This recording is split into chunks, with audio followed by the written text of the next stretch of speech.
friends, do you ever feel like no matter how hard you try, you are just not good enough? Like some people are naturally talented and you are just not one of them?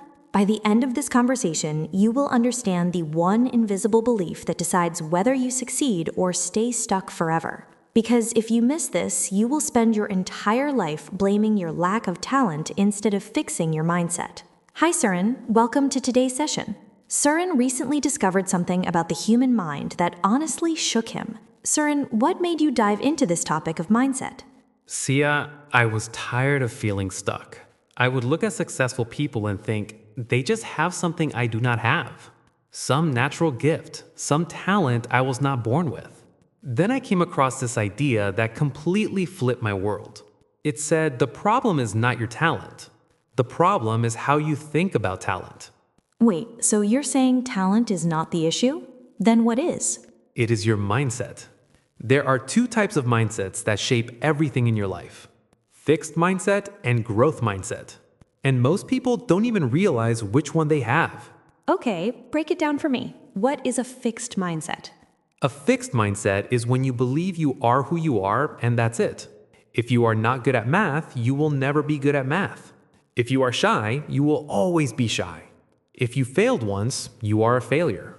It's like your abilities are set in stone and nothing can change them. That sounds depressing, but I think a lot of people actually think this way without realizing it. Exactly, and that's the trap. Because when you have a fixed mindset, you start avoiding challenges. You think, why try if I'm just going to fail anyway? You see mistakes as proof that you're not capable. You give up easily because deep down, you believe effort will not change anything. So what's the alternative? Growth mindset? Yes, and this is where everything changes. A growth mindset is when you believe you can improve, you can learn, you can get better. Maybe you're not good at something right now, but that doesn't mean you can't become good at it. Mistakes are not failures, they're lessons. Challenges are not threats, they're opportunities to grow. That's a completely different way of looking at life. Surin, but where does this mindset even come from? Like, are we born with one or the other? Great question. A lot of it starts in childhood. Think about it. When you were a kid and you brought home good grades, what did people say? Did they say, "You're so smart"? Or did they say, "You worked really hard"? I think most people hear, "You're so smart." What's wrong with that? Everything. When you tell a child they are smart, you are putting pressure on them. Now they think, okay, I'm smart, so I have to keep proving I'm smart. If they fail, they think, oh no, maybe I'm not actually smart. So they start avoiding anything that might make them look stupid. Wow, so praising someone for being smart can actually harm them? Yes, because it creates a fixed mindset. But when you praise effort, when you say, you worked so hard, I'm proud of how much you tried, you are teaching them that effort matters more than talent. You are building a growth mindset. That makes so much sense. So the words we use actually shape how people see themselves? Completely. And this doesn't just apply to kids, it applies to us as adults too. How we talk to ourselves matters just as much. Okay, let me ask you something personal. Have you noticed a fixed mindset in your own life? Oh, absolutely. I used to avoid things I wasn't naturally good at. Like public speaking. I would tell myself, I'm just not a speaker, so why even try? But that was my fixed mindset talking. Once I realized that, I started reframing it. I'm not good at public speaking yet, but I can get better if I practice. And did you actually get better? Slowly, yes. It was uncomfortable, it was awkward at first, but every time I practiced, I improved a little. That's the power of a growth mindset. You stop seeing yourself as stuck and start seeing yourself as evolving. I love that. But Surin, let me play devil's advocate here. What about natural talent? Doesn't that exist? Like some people are just born better at certain things, right? Yes, natural talent exists. But here's the thing, talent is just a starting point. What separates the greats from everyone else is not how much talent they had, it's how much effort they put in. Think about Michael Jordan. He was cut from his high school basketball team. But he didn't say, guess I'm not talented and quit. He practiced obsessively. He failed over and over, and he used that failure as fuel. So talent gives you a head start, but mindset determines how far you go. Exactly. And honestly, I'd rather have a growth mindset with average talent than a fixed mindset with huge talent. Because the person with a growth mindset will keep pushing, keep learning, keep improving. The person with a fixed mindset will stop the moment things get hard. That's powerful. Okay, so let me ask about relationships. Does mindset affect how we connect with people too? Oh, massively. A lot of people have a fixed mindset about relationships. They think if this relationship is meant to be, it will just work effortlessly.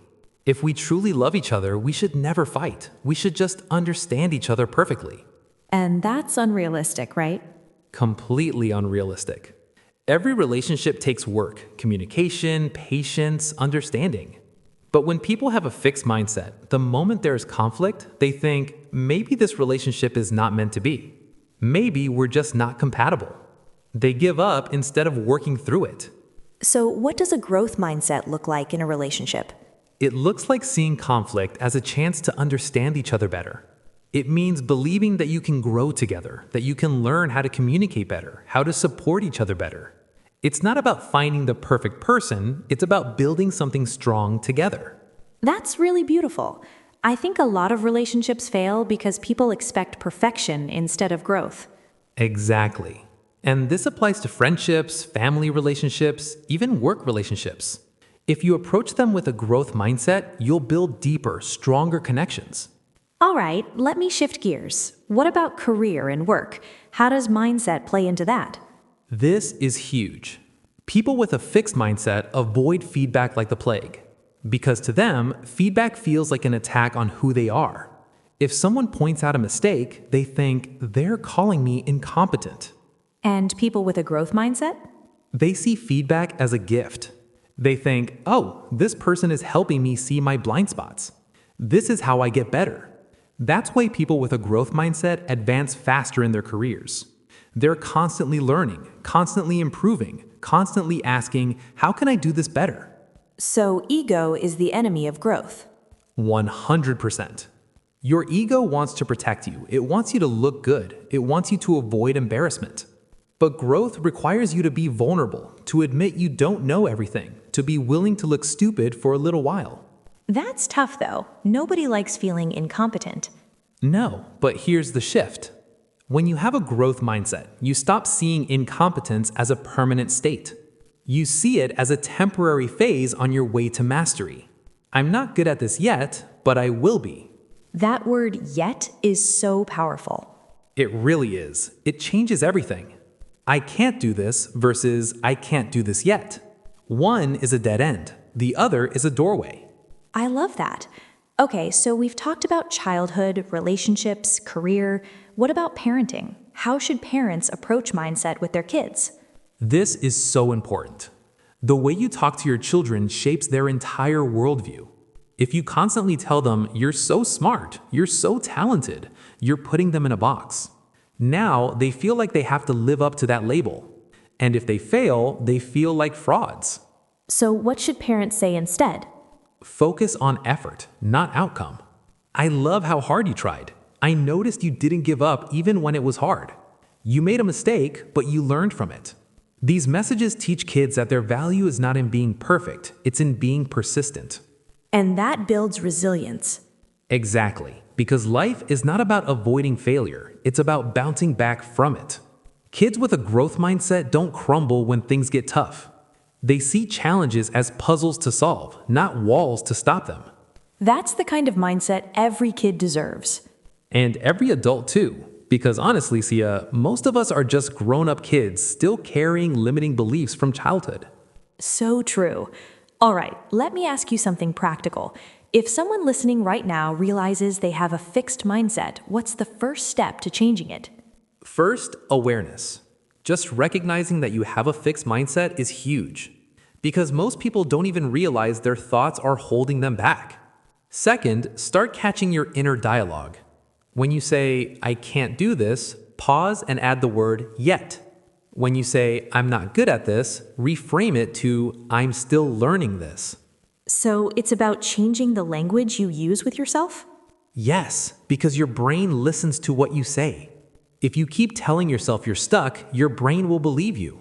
But if you tell yourself you can grow, your brain starts looking for ways to make that happen. That's fascinating. So our words literally rewire our brain? They do. It's called neuroplasticity. Your brain is not fixed. It's constantly changing based on what you practice, what you think, what you believe.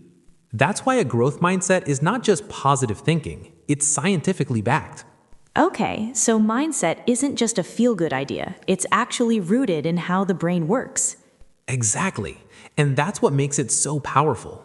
You're not stuck being who you are right now. You can literally change your brain, your abilities, your future.